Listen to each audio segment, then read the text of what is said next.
சாந்தாபுரம் அப்படிங்கிற ஊர்ல ராமலிங்கம் கங்கம்மா தம்பதிகளுக்கு மல்லி அப்படிங்கிற ஒரே ஒரு பொண்ணு. அவங்களுக்கு ஒரே ஒரு பொண்ணு அப்படிங்கிறதுனால அவளை கூடவே வச்சுக்கணுங்கிற ஆசையில வந்த வரன்கள்ல ரொம்பவும் புத்திசாலியான கொஞ்சம் சோம்பேறியான சுப்பையா அவங்க வீட்டு மருமகனா ஆக்கிக்கிட்டாங்க. புத்திசாலியா இருந்தா குடும்பத்தை நடத்துறதுக்கு அவன் தான் சரியான ஆளுங்கிறது ராமலிங்கத்துடைய எண்ணம். சோம்பேறியா இருந்தா அவனை வேலை வாங்கி அவன் இடுப்பு எலும்பு உடைச்சு அவனை சரி பண்ணிடலான்றது கங்கம்மாவோட எண்ணம். ஆனா சுப்பையா அவங்க 2 பேருக்கிட்டையும் மாட்டாத ஒரு நழுவுற மீன். அவனுடைய சோம்பேறித்தனத்துக்கு அறிவுங்கிற போர்வை இருக்கு. சாந்தாபுரத்துல சேவல் 2 தடவை கூவும். முதல்ல காலையில விடிஞ்சிருச்சு அப்படின்னு கூவுறது. இன்னொன்னு தான் மருமகனை எழுப்புறதுக்கு கங்கம்மா போடுற சத்தத்துல பயந்து போய் கத்தும். தினமும் கங்கம்மா ஒரு பெரிய பாத்திரத்தை தூக்கி டொம்முன்னு தரையில போடுவா. கங்கம்மா அவளுடைய பொண்ணு கிட்ட, என்னடி வள்ளி, உன் புருஷன் என்ன சோம்பேறியா? இவ்வளோ காலையில விடிஞ்சு எல்லாரும் வயலுக்கு வேலைக்கு போனா உன் புருஷன் வெயில மேலைக்கு வந்தாலும் படுத்து தூங்கிக்கிட்டு இருக்காரு. அதை கேட்டு மல்லி, அம்மா நைட்ல இருந்து அவருக்கு ஏதோ உடம்புக்கு முடியலையாம்மா, என்கிட்ட சொல்லிக்கிட்டே இருந்தாரு.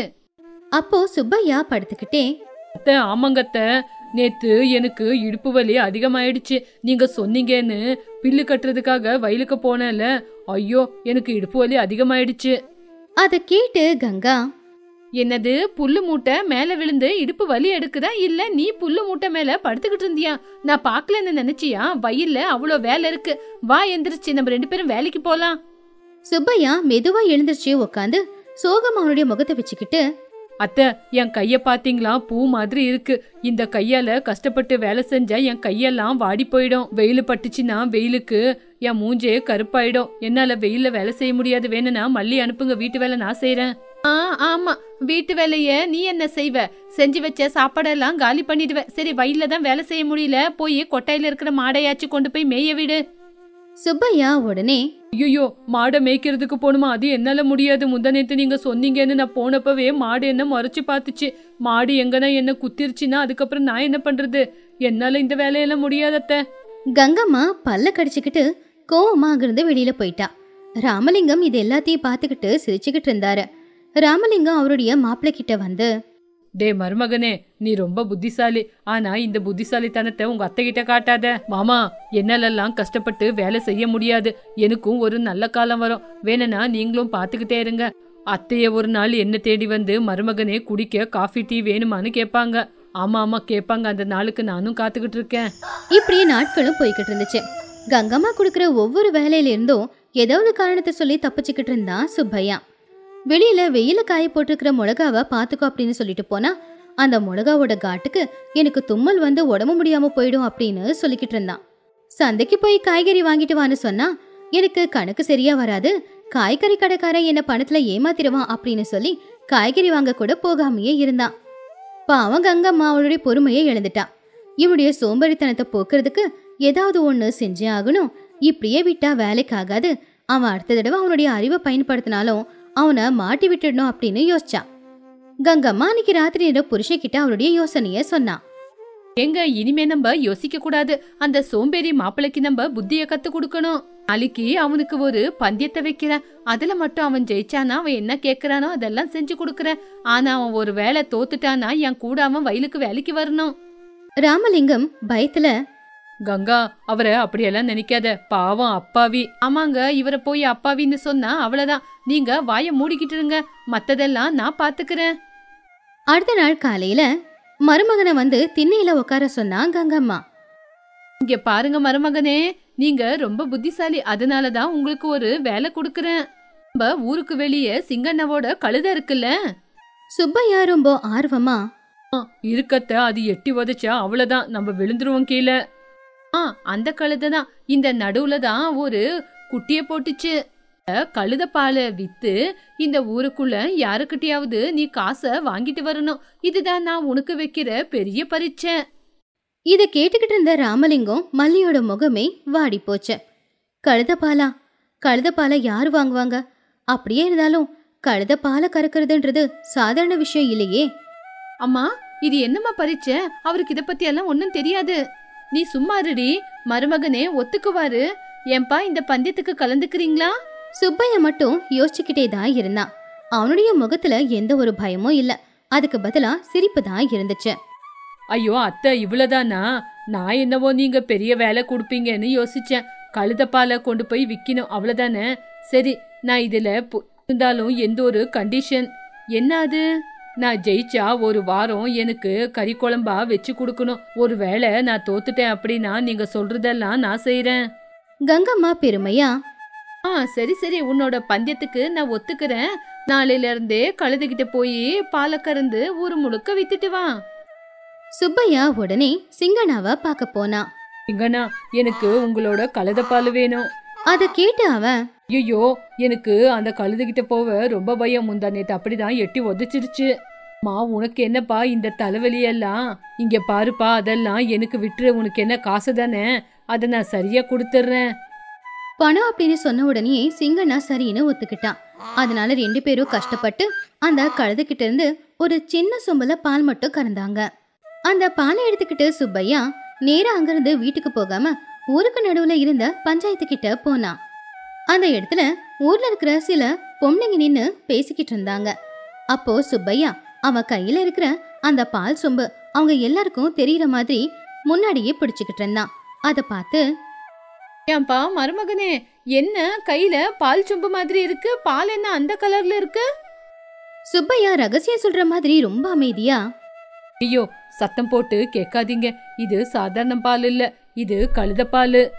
என்னது கழுதப்பாலா? இதை யாராவது குடிப்பாங்களா? சுப்பையா சிரிச்சுக்கிட்டே, இங்க பாருங்க, இது குடிக்கிறதுக்கு இல்ல, மூஞ்சிக்கு போடுறதுக்கு. வயசானவங்க கூட 20 வயசு பொண்ணு மாதிரி ஆயிடுவாங்களாம். எனக்கு பட்டணத்துல ஒரு வைத்தியர் சொன்னாங்க, அதுக்காக தான் கொண்டு போறேன். இந்த விஷயத்த நீங்க யாருக்கிட்டுமே சொல்லாதீங்க அப்படின்னு சொல்லி சுப்பையா அங்கிருந்து கிளம்பிட்டான். ஆனா அவன் கிளப்பி விட்ட வதந்திய பத்தி தான் அவங்க 2 பேரும் பேசிக்கிட்டு இருந்தாங்க. அதுலயும் அங்க இருந்தவங்க எல்லாருமே ஊர் முழுக்க இந்த விஷயத்த பரப்புனாங்க. அதுக்கப்புறமா சுப்பையா நேரா வயல்கிட்ட போய் அங்க வேலை பார்த்துக்கிட்டு இருந்த சோமையா தாத்தா கிட்ட, ஏன்பா தம்பி, வயல்ல வந்து வேலை செய்றியாப்பா? இல்லங்க ஐயா, எனக்கு ஒரு முக்கியமான வேலை இருக்கு. என் கையில என்ன இருக்குன்னு பாத்தீங்களா? ஐயோ, அந்த கழுதப்பாலை ஏன்பா நீ எடுத்துட்டு வந்த? இதோட மதிப்பு என்னன்னு உங்களுக்கு என்ன தெரியும்? இந்த கழுதப்பாலை வீட்டுக்கு கொண்டு போய் நல்லா காய்ச்சி சுண்ட வச்சு குடிச்சா கை கால் உடம்பு வலி எல்லாம் போயிடுமாமா. எனக்கு ரொம்ப கை கால் வலி இருந்துச்சு. அதனாலதான் என் மாமியார் சொன்னாங்க. அவங்க சொன்னபடியே நானும் குடிச்சு பார்த்தேன், எல்லாமே சரியாயிடுச்சு. அப்படி 2 வதந்திய கிளப்பிட்டு சுப்பையா அங்கிருந்து போயிட்டான். ஊஜனங்க எல்லாருமே அதை பத்தி தான் பேசிக்கிட்டு இருந்தாங்க. அடுத்த நாள் காலையில சுப்பையா சிங்கண்ணா 2 பேருமே கழுதையையும் கழுத குட்டியையும் தூக்கிக்கிட்டு வந்து ஊருக்கு நடுவுல சந்தையில நின்னுக்கிட்டு இருந்தாங்க. அங்க அவங்க நின்னு, கழுதப்பாலு கழுதப்பாலு, அற்புதமான கழுதப்பாலு வாங்கிக்குங்க.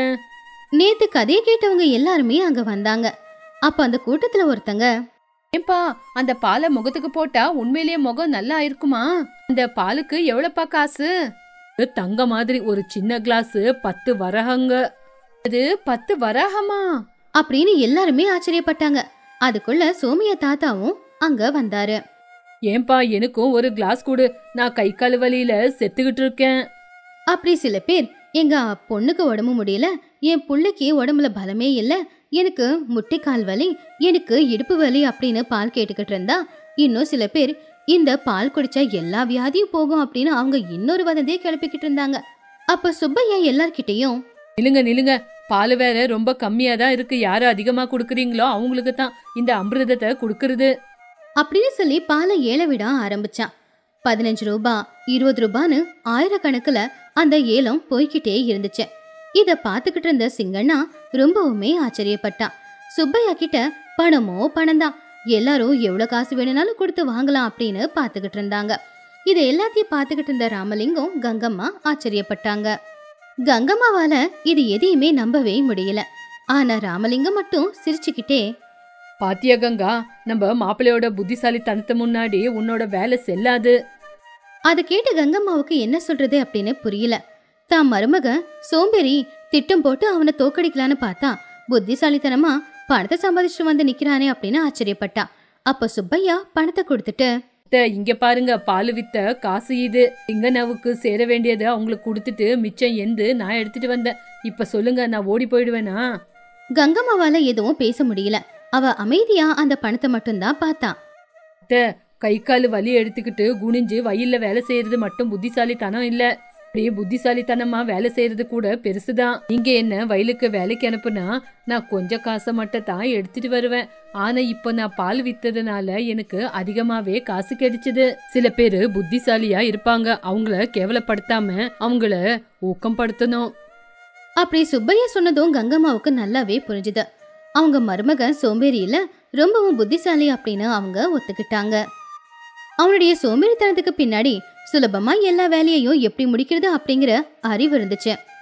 கங்கம்மா சிரிச்சுக்கிட்டே, உண்மைதான் மருமகனே, உங்களை நான் ரொம்ப கேவலமா பாத்துட்டேன், என்ன மன்னிச்சிடுங்க. வீட்டுக்குள்ள வாங்க, உங்களுக்கு ரொம்ப பிடிச்ச கோழி குழம்ப என் கையால நானே செஞ்சு கொடுக்கறேன். அன்னையில இருந்து கங்கம்மா தினமும் சீக்கிரமா எழுப்பி சுப்பையாவை வேலை செய்ய சொல்லி சொல்றதே இல்ல. அது மட்டும் இல்ல, ஊர்ல யாருக்கு எந்த பிரச்சனையா இருந்தாலும் எல்லாருமே சுப்பையா கிட்ட வந்துதான் ஏதாவது அறிவுரைய கேட்டுக்கிட்டு இருப்பாங்க. சுப்பையாவும் அவனுடைய அறிவால வீட்டு வேலை எல்லாத்தையுமே சுலபமா செய்யறது எப்படி அப்படின்னு எல்லார்கிட்டயும் சொல்லிக்கிட்டு மாமியார் கிட்ட நல்ல பேரையும் சம்பாதிச்சுக்கிட்டு இருந்தான். அப்படி அவங்க குடும்பமா சந்தோஷமா வாழ்ந்துகிட்டு இருந்தாங்க. இந்த கதையில இருக்கிற நீதி என்னன்னா, உடலை வருத்திக்கிட்டு வேலை செய்யறது மட்டும் வேலை இல்ல, புத்திசாலித்தனமா சுலபமா வேலையை செய்யறதும் கூட ஒரு தனித்துவமான திறமைன்னு தான் சொல்லணும்.